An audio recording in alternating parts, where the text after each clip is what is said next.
오늘은 종교개혁 504주년을 기념하는 주일입니다. 1517년 10월 31일, 그러니까 504년 전에 바로 오늘입니다. 10월 31일, 독일의 수도사였던 마틴 루터는 비텐베르크 성당 정문에 95개조의 반박문을 붙임으로써 이 선언문을 통해서 종교개혁을 본격적으로 시작하였습니다.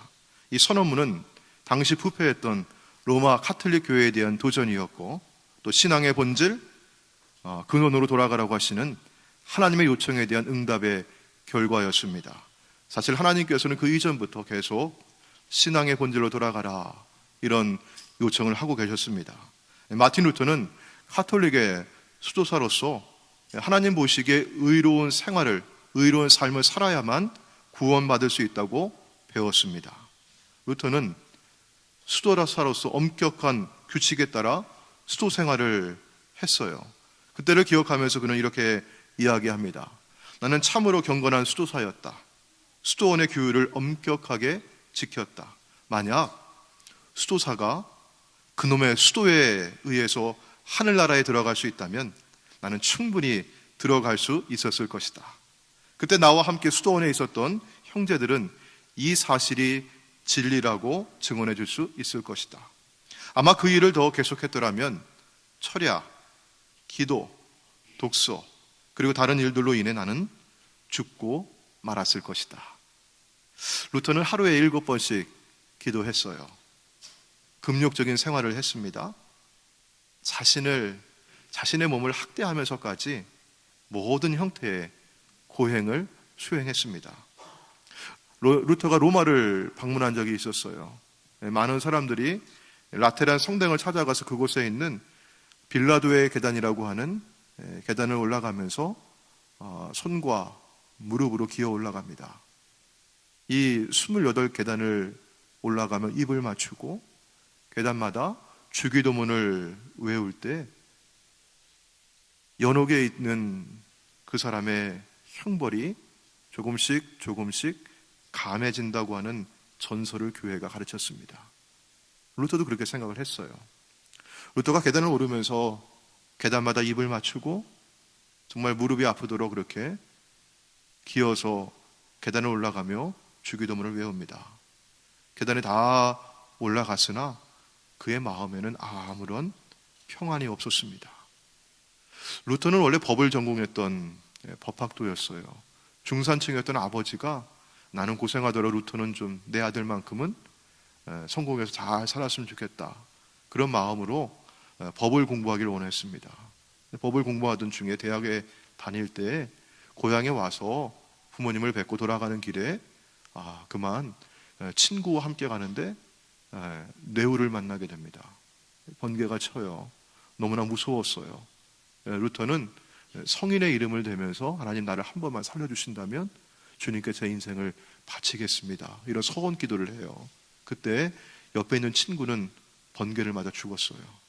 그러니까 내가 저희가 될 수도 있었는데, 이런 마음에 하나님의 진노가 늘 두려웠습니다. 루터는 마음에 평안을 얻고 싶었어요. 자, 그런데 그는 이렇게 고행을 하면서도 마음의 평안을 전혀 얻을 수가 없었어요. 계단을 다 올라간 다음에 그가 중얼거리듯이 혼자 이렇게 말을 합니다. 이게 대체 무슨 소용이 있단 말인가. 루터는 후에 이 모든 것을 했음에도 불구하고 내 양심은 결코 만족하지 않았다, 이렇게 고백을 해요. 루터는 하나님을 사랑과 자비의 하나님으로 믿을 수가 없었어요. 단지 노여움과 불로 심판하시는 두려운 하나님으로 믿었습니다. 자신에게는 불가능한 일을 시키시면서, 여러분, 불가능한 일을 하면서 늘 실패하잖아요. 실패하도록 내버려 두시는 하나님이 점점 미워지고 싫어졌답니다.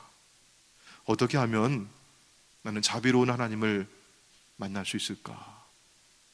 어떻게 하면 내 마음에 두려움이 아니라 평안을 얻을 수 있을까? 루터는 이런 고뇌를 했습니다. 여러분, 루터가 이 고뇌에 응답을 어디서 얻을 수 있었을까요? 바로 성경입니다. 특별히 오늘 말씀 우리 로마서의 말씀이에요.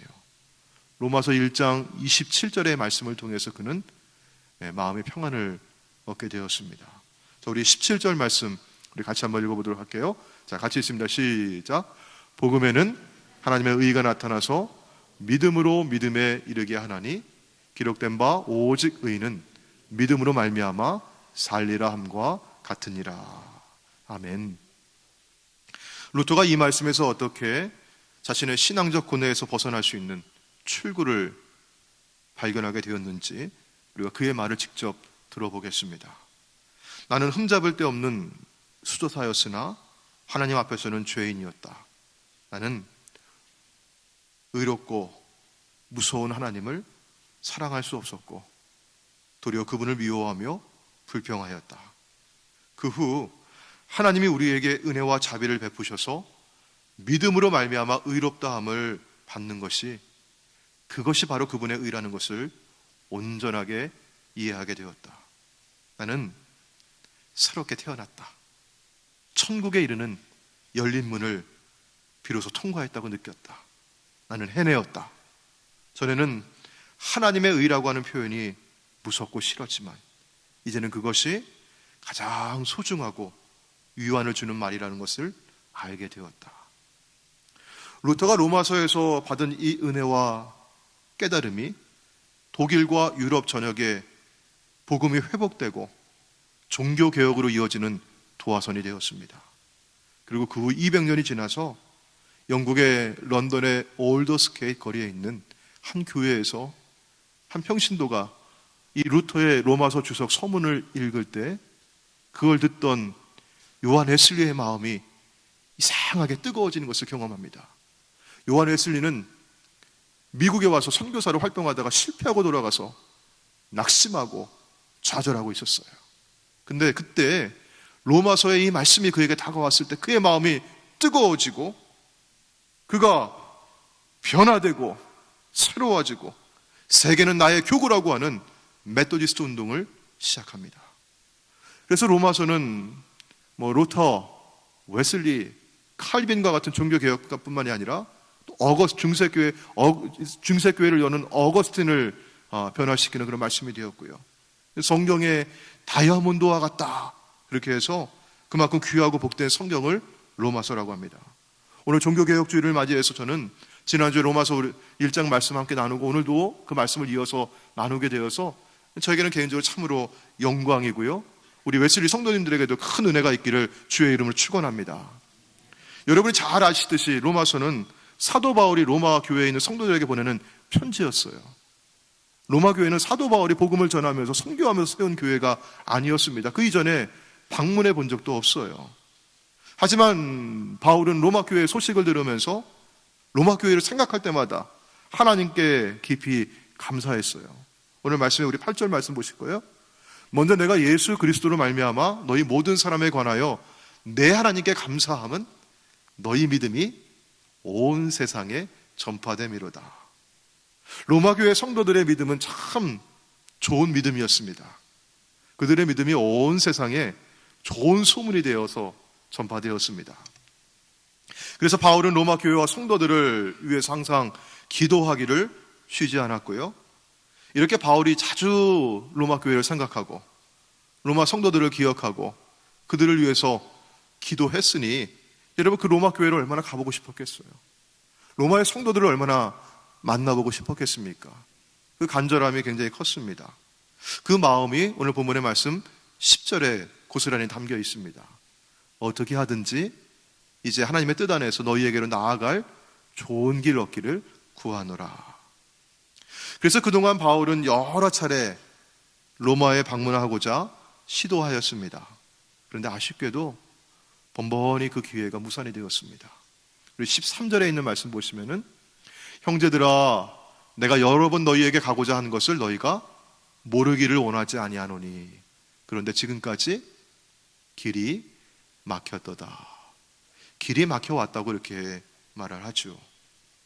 로마를 방문하고자 한두 번 노력한 것이 아니라 정말 여러 번 시도했으나 계속해서 길이 막혀왔다고 합니다. 바울 사도는 분명히 선한 의도를 가지고 좋은 뜻을 가지고 또 하나님의 일을 하기 위해서 로마에 가고자 했어요. 뭐 구경하러 놀러 가려는 것도 아니었고요, 자기 비즈니스 하러 가는 것도 아니었습니다. 하나님의 일을 하려고 했던 것이죠. 근데 그 길을 하나님 막으셨다고 해요. 우리 역시 어떤 좋은 의도를 가지고 선한 일을 하려고 계획하고 준비하고 또 시도하는데, 여러분 어때요? 번번이 그 길이 막힐 때가 있어요. 우리 좋은 뜻을 가지고 하려고 하면은 이게 숭숭 뚫리고 잘 되어가야 할 텐데 이상하게 길이 막혀요. 문이 막혀요, 자꾸. 그때마다 우리는 나는 안 되나 보다, 이런 마음도 들고 좌절하게 되고 또 포기하고 싶은 그런 마음도 듭니다. 여러분, 우리 길이 막힐 때는 우리가 어떻게 해야 될까요? 사실 사도 바울은 그가 복음을 전하면서 주님의 일을 하면서 길이 막혔던 경험이 이번 처음은 아니었어요. 바울이 두 번째 복음 전도할 때 2차 전도 여행 중에 사도행전 16장에 있는 말씀 보시면은 그 여정의 초반부터 길이 막히는 경험을 하게 됩니다. 자, 바울은 아시아에서 복음을 전하고 싶었어요. 그런데 성령께서 그 길을 막으셔요. 자, 사도행전 16장에 있는 말씀 보시면 성령이, 그럼 누가 하신다고요? 성령께서 아시아에서 뭘 전하려고 하는데요? 내 일 하려고 하는 게 아니었어요. 나쁜 일 하려고 하는 게 아니었어요. 주님의 일을 하려고 해요. 주의 말씀, 복음을 전하려고 하는데 전하지 못하게 하신다고 해요. 바울은요, 그리고 그 선교 일행은 부르기아와 갈라디아 땅으로 다녀가서 무시아 앞에 이르고 비두니아로 가고자 애를 씁니다. 아주 노력을 합니다. 그런데 예수의 영이 허락하지 아니하시는지라. 주님의 영이 그걸 허락하지 아니하십니다. 자, 이때 바울은 밤에 환상을 보게 되고 새로운 방향으로 부르시는 하나님의 부름을 알게 됩니다. 그리고 거기에 순종하고 새로운 길로 나아갑니다. 자, 10절에 있는 말씀 보시면요, 바울이 그 환상을 보았을 때 우리가 곧 마게도냐로 떠나기를 힘쓰니 이는 하나님이 저 사람들에게 복음을 전하라고 우리를 부르신 줄로 인정함이로라. 하나님께서 그 길을 막으실 때는요, 방향 전환이 필요합니다. 아시아를 막으실 때 내가 아시아를 고집하고 계속 거기로 하려는 게 아니라 지금 하나님께서 나를 부르시는 곳이 어딘지 그곳을 바라보는 겁니다. 이렇게 인정하고 순종하며 마게도냐로 나아갔을 때 복음이 여러분 어디로 들어갑니까? 유럽으로 들어가게 되어요. 로마를 향하게 됩니다. 로마의 신앙의 공동체가 형성이 됩니다. 바울이 2차 전도 여행 중에 이런 일을 겪고 나니 하나님의 일은 나의 시간표가 아니라 하나님의 시간표에 따라서 이루어지는 것이로구나, 하나님의 시간표를 따라야 하는 것이로구나, 기다려라 하실 때에는 내가 기다려야 하는 것이로구나, 이런 깨달음을 얻게 됩니다. 그리고 2차 전도 여행을 마무리할 때쯤 이 바울이 고린도에서 겨울을 지내면서 로마에 있는 성도들에게 이 편지를 지금 쓰고 있는 겁니다. 자, 그러니까 바울은 그동안 일부러 로마에 가지 않았던 게 아니에요. 바울이 여러 번 가려고 시도했으나 하나님께서 하나님의 시간표를 따라 기다리며 준비하고 있으라고 하시니 지금 내가 기회가 열리기만을 기다리고 있노라고 편지 쓰고 있는 겁니다. 지금은 하나님께서 다른 곳에서 열심히 일하라고 하시니 거기에 순종하고 열심히 하고 있어요. 이제 하나님께서 기회를 열어주신다면 로마에 가는 길을 주님 열어주신다고 하면, 기회를 주신다고 하면 기쁜 마음으로 달려가겠노라고 편지하고 있습니다. 자, 이 말이 바로 오늘 본문의 말씀 15절이죠. 자, 우리 같이 한번 읽어볼게요. 시작. 그러므로 나는 할 수 있는 대로 로마에 있는 너희에게도 복음 전하기를 원하노라. 바울은 사도행전 19장 21절에도 예루살렘에 가야 한다라고 하면서 나는 그 후에 꼭 로마에 가보아야겠다고 그렇게 말을 합니다. 자, 바울은 왜 그리도 로마에 가려고 했을까요? 오늘 본문에서 바울이 그토록 로마에 가고자 했던 몇 가지 이유들을 찾아보고자 합니다. 먼저 우리 11절 말씀을 보도록 할게요. 우리 같이 한번 읽어보겠습니다. 시작. 내가 너희를 보기를 간절히 원하는 것은 어떤 신령한 은사를 너희에게 나누어 주어 너희를 견고하게 하려 함이니. 이런 바울은 왜 로마 교회를 방문하고 로마 성도들을 꼭 보고 싶어 했습니까? 여기 11절에 있는 말씀 보시면 어떤 신령한 은사를 너희에게 가지고 가서 나누어 주고 싶었다, 그렇게 말씀을 해요. 자, 여러분, 은사는 여러 가지가 있어요. 우리 고린도전서 12장 보시면은 지혜의 말씀, 지식의 말씀, 병 고치는 은사, 능력 행함, 예언, 방언, 방언 통역, 영분별, 이런 여러 가지 은사가 있습니다. 자, 이 모든 선물, 이게 은사는 선물이라고 하는 뜻이잖아요. 은혜라고 하는 말이고요. 이 선물을 보따리에 담아가지고 선물 꾸러미를 꾸려가지고 바울이 로마를 향해 가고 싶어 하는데, 특별히 어떤 은사를, 어떤 신령한 은사를 너희에게 주어라 하고 했는데 그 은사가 무엇인지는 성경에서 여기 정확하게 밝히고 있지는 않아요. 우리 그게 무엇인지는 잘 모르겠으나 다만 확실한 것은 뭡니까? 바울이 이걸 가지고 가고 싶었다는 거예요. 직접 가서 나누어 주고 싶었다는 겁니다. 자, 바울이 멀리서, 지금 바울은 지금 어디에 있습니까? 고린도에 있는 것이고요, 로마 교회에 있는 성도들에게 멀리서 원격으로 비대면으로 줄 수 있는 것이라고 한다면 바울이 그토록 로마에 직접 가려고 하지 않았을 거예요. 바울은 로마 성도들의 이야기를 들을 때마다 하나님 앞에 감사하며 그들을 기억하고 기도했어요. 그러니까 바울이 얼마든지 기도할 수 있었어요. 그런데 바울은 어떻게? 내가 직접 가보아야 하리라.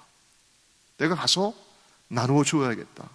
사도가 가야만 줄 수 있는 영적인 혜택이 있다고 하는 겁니다.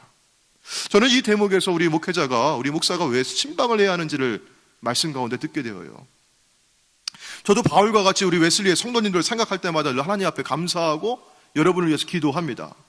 그리고 또 바울과 같이 여러분의 가정을 방문하고 만나고 가보기를 원합니다.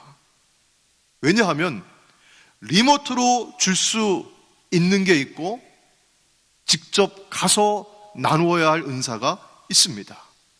가서 보고 얼굴을 맞대고 만나서 손을 잡고 서로 위로하며 함께하는 은사가 있어요. 야고보서 5장에 보시면 고난당하는 자는 기도하라고 하십니다. 특별히 여러분, 병든 자는 어떻게 하라고 말씀하십니까? 자, 야고보서 5장 14절입니다. 우리 같이 한번 읽겠습니다. 시작. 너희 중에 병든 자가 있느냐? 그는 교회의 장로들을 청할 것이요, 그들은 주의 이름으로 기름을 바르며 그를 위하여 기도할지니라. 여러분, 목사가 신방 가서 기도해 주겠다고 하니까 물론 바쁘셔서 그러실 거예요. 아니에요, 목사님. 아니, 목사님 생각해서 그러실 거예요. 목사님, 아니에요. 그냥 기도만 해주세요. 그렇게 얘기하고 지나갈 때가 있거든요. 여러분, 야고보 사도는 뭐라고 말씀하고 있어요? 특별히 병든 자가 있거든, 몸이 아픈 분이 있거든, 교회의 장로를, 목회자를 청하여서 주의 이름으로 기름을 바르고 기도하라고 하셔요. 여러분, 가야 기름을 바를 수 있지 않겠어요? 바울은 로마 교회를 직접 가서 교인들을 만나고 그들의 이야기도 들어보고 교제하면서 어떤 신령한 은사를 나누어 주고자 했어요. 그래서 교회와 성도들을 여러분 어떻게 하고자 했습니까? 견고하게 하고자 했다고 해요. 8절에서 우리가 아까 읽었던 말씀에서처럼 이 로마 교회 성도들의 믿음은 온 세상에 소문이 날 정도로 아주 좋은 믿음을 가지고 있었습니다.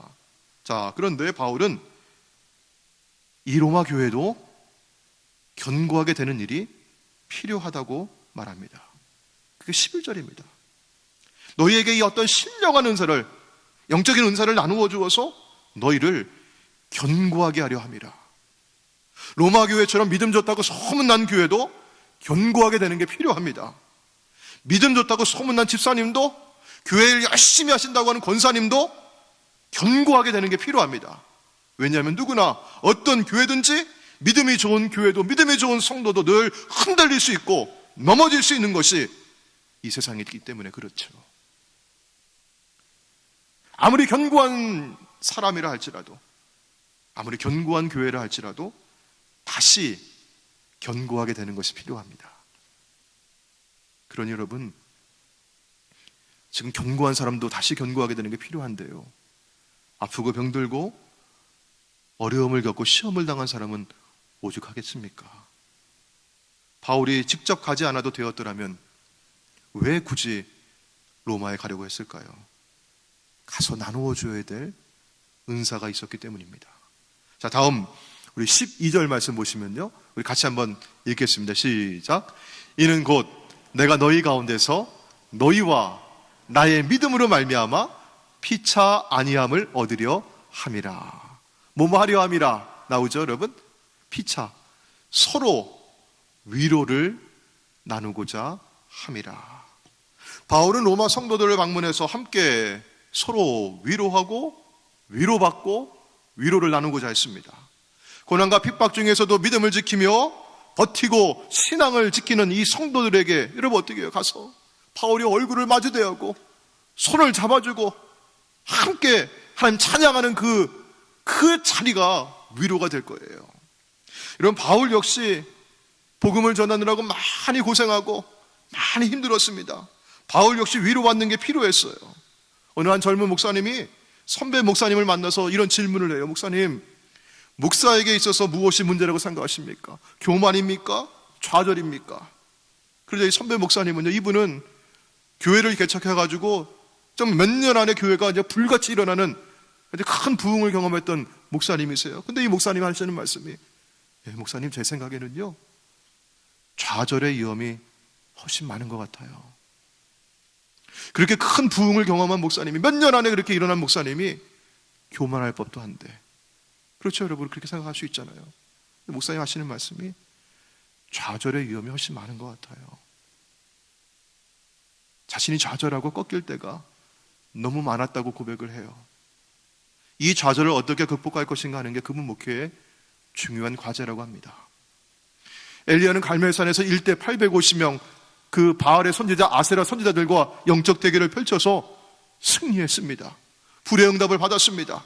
그런데 얼마 지나지 않아서 이 엘리야는 광야 로뎀나무 아래에서 하나님께 죽기를 구하여, 하나님, 나 죽여주세요. 힘들어요. 너무 못하겠어요, 이제는요. 절망합니다. 스펄전 목사님도 개인적으로 절망의 계곡을요, 여러 번 통과했다고 그렇게 고백을 해요. 이런 좌절과 절망이 목회자에겠습니다. 이런 목회자에게만 있겠습니까? 저는 우리 성도님들 대할 때마다 참 한편으로는 안타까운 마음도 들고요. 이 세상에 유혹도 많고 시련도 많고, 그 가운데서 이렇게 믿음 지키며 살아가는 게 참 쉽지 않을 텐데, 참 어려울 텐데, 참 그래도 이렇게 열심히 고군분투하고 계시다. 그런 마음에 굉장히 좀 안타까운 마음도 들고 감사한 마음도 들고요. 또 한편으로는요, 존경스러운 마음이 들어요.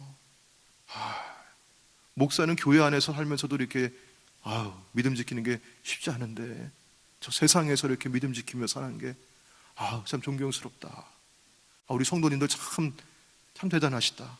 그런 마음이 들어요. 여러분, 목사만 좌절과 절망을 겪는 게 아니죠. 우리 성도들에게도 얼마든지 있는 일입니다.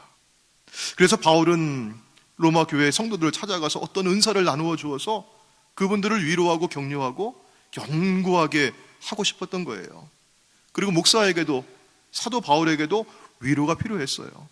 이런 목사에게 위로가 뭘까요? 언제 위로를 받을까요? 우리 성도님들이 정말 힘들게 어렵게 살면서도 얼굴에 웃음을 잃지 아니하고 하나님께 감사를 잃지 아니하고 기쁘게 신앙생활하는 그 모습을 볼 때 목사는 감사해요.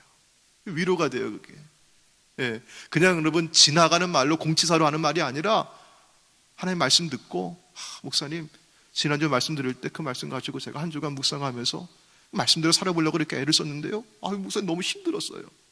너무 힘들었어요. 그런데 목사님, 그래도 기도하면서 제가 해보니까요, 이런 은혜가 있더라고요. 목사님, 제가 다 한 건 아니에요. 그런데 목사님, 이런 위로가 있었어요. 이런 은혜가 있었어요. 이런 감사함이 있었어요. 이런 말씀들, 짧은 말 한마디가 위로가 되기도 하고요, 서로 이렇게 웃으면서 만나면서 서로 손잡고 기도할 때 웃는 얼굴이, 그 표정 하나가, 서로 이렇게 잡아주는 그 손의 따스한 그 온기가 위로가 되기도 합니다. 저는요, 마음으로 한번 상상을 해봐요. 성경에 기록되어 있지는 않습니다. 마음으로 상상을 해봐요. 바울이 예루살렘에서 로마로 갑니다. 근데 여러분, 로마에 갈 때 바울은요, 죄수의 신분이었어요. 자유롭지 못했습니다. 요즘 말로 하면은 가택연금, 가택구금이라고 할 수 있나요? 그런 옥살이를 했습니다. 자, 여러분, 그래도요, 이 바울에게 찾아왔던 로마 성도들을 만날 때마다, 그들을 볼 때마다 바울에게 얼마나 위로가 됐을까요? 로마에서 예수 믿는다는 게 여러분 얼마나 힘들었어요.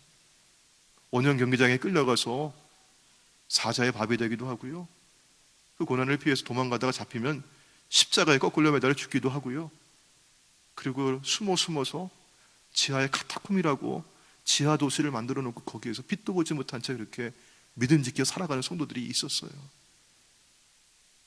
근데 그분들을 만날 때 그분들이 믿음을 지키며 그래도 하나님 앞에 감사하고 그 살아가는 그 모습을 볼 때 바울이 하나님 감사해요. 하나님, 제가 위로를 받습니다. 그리고 그분들이 바울의 얼굴을 바라볼 때, 여러분, 바울에는 예수의 흔적이 있다고 했잖아요. 고생 많이 하셨어요, 바울이요. 정말 배가 파선해가지고 죽을 위기도 넘기고요, 잠을 못 자기도 하고요, 옥에 갇히고 매를 맞고요, 배가 고프고요. 그 예수의 흔적을 가지고 와서 이 성도들의 손을 잡아줄 때 성도들이 얼마나 위로받았을까요? 눈물을 줄줄 흘리면서 고맙습니다. 이렇게 먼 곳까지 우리 만나러 이렇게 와주셔서 너무나 감사합니다. 우리에게 큰 위로가 되었습니다. 여러분, 이런 모습이 아니었을까 저는 마음으로 그려봅니다. 저는 우리 웨슬리의 성도님들도 이렇게 서로를 위로하고 위로받으면서 피차 아니함으로 그렇게 우리 믿음으로 살기를 소망합니다. 이것이 13절에서 말씀하고 있는 성도들이 맺어야 될 열매가 아닐까요? 자, 그러면 바울이 로마 교회와 성도들에게 주고 싶었던 선물 보따리가 있는데 그걸 가지고 가요. 영적 은사를 가지고 가요. 근데 어떤 은사라고 했는데, 자, 바울이 가장 나누고 싶었던 선물은 무엇이었을까? 제가 바울의 입장에 대해서 한번 생각을 해보는 겁니다. 로마 교회에 이것도 주고 싶고 이 선물도 주고 싶고 이것도 나누어 주고 싶은데, 바울이 제가 제일 주고 싶은 선물은 무엇일까? 자, 우리 성경 보도록 할까요? 자, 15절 말씀입니다. 자, 15절 우리 같이 읽습니다. 시작. 그러므로 나는 할 수 있는 대로 로마에 있는 너희에게도 복음 전하기를 원하노라. 할렐루야. 여러분, 복음 전하기를 원했습니다. 복음이에요. 복음을 전하는데 바울은 모든 사람에게, 오늘 14절 말씀 보시면은 빚진 자와 같다. 내가 빚진 자라. 그렇게 말을 했습니다. 아니, 바울이 무슨 일을 했길래 이렇게 큰 빚을 졌을까? 많은 사람에게 빚을 졌을까? 이게 무슨 의미일까? 여러분, 만약에 누군가 제게 목사님, 이거 아무개 집사님한테 꼭 전해주세요, 목사님. 그리고 와서 저에게 $1,000를 저에게 갖고 와서 봉투에 넣어가지고 이거 아무개 집사님한테 꼭 전해주셔야 돼요. 근데 여러분, 제가 그걸 받아가지고 그 집사님을 만나가지고 제가 그걸 전해주기까지는요, 제가 손에 들고 있어도 이건 뭡니까? 제가 마치 빚진 것 같아요. 바로 이런 겁니다. 먼저 만나주셨고, 먼저 불러주셨고, 먼저 복음을 맡겨주신 이가 있어요. 그가 누구예요? 바울이었어요.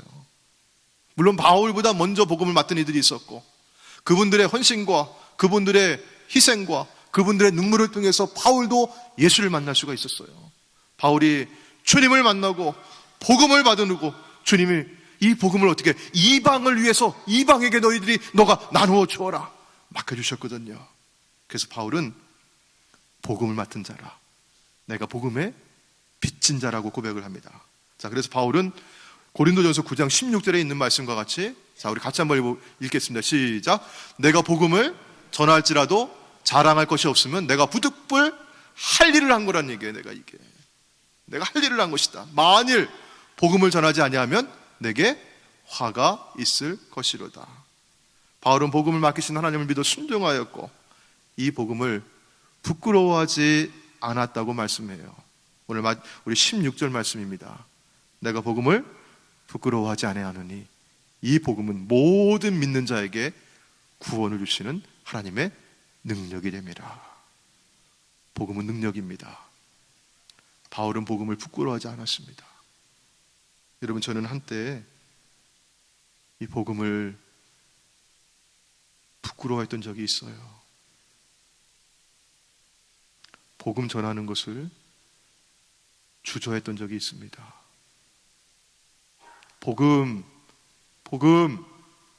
복음이라고 말하는 사람들을 보면 왠지 답답한 사람?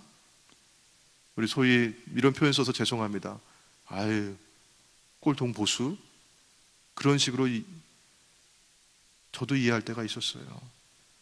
그런데 지금 돌아보니 제가 복음을 부끄러워할 게 아니었어요. 복음대로 믿지 못하고 복음대로 살지 못하던 제 자신이 부끄러웠던 겁니다. 사랑하는 여러분, 복음은 능력입니다. 복음이 사람을 거듭나 변화시키고 새롭게 합니다. 복음은 구원을 주시는 하나님의 능력입니다. 세상의 어떤 능력보다 강력한 능력입니다. 하나님의 이 복음, 이 능력을 바울에게 맡기셨고 오늘 또한 저와 여러분에게 맡겨주신 줄로 믿으시길 바랍니다. 저도 그리고 여러분도 빚진 자입니다. 저는 이 복음을 가지고 세상에 증거하고 이 복음을 가지고 여러분 가정을 찾아뵙기를 원합니다. 여러분을 만나고자 합니다. 오늘 성경을 읽어보니 바울 사도가 직접 가서 나누어줄 은사가 있더라고요. 그게 뭔지 모르겠습니다. 근데 저는 복음 가지고 가겠습니다. 하나님께서 그 자리에 역사하셔서 여러분 가정에 꼭 필요한 선물을 목사를 통해 주실 줄로 믿습니다. 이게 바로 복음, 백신, 축복, 신방입니다. 제가 다른 어떤 무엇을 가지고 가지 않습니다. 복음 들고 나아갑니다. 이 복음이 코로나를 이길 수 있는 어떤 백신보다도 강력한 능력임을 믿으시길 바랍니다. 세상의 어떤 축복보다 크고 아름답고 귀한 축복임을 믿으시길 바랍니다. 이 복음을 나누고 전하는 우리 웨슬리의 모든 성도가 되시기를 주의 이름으로 축원합니다. 아멘.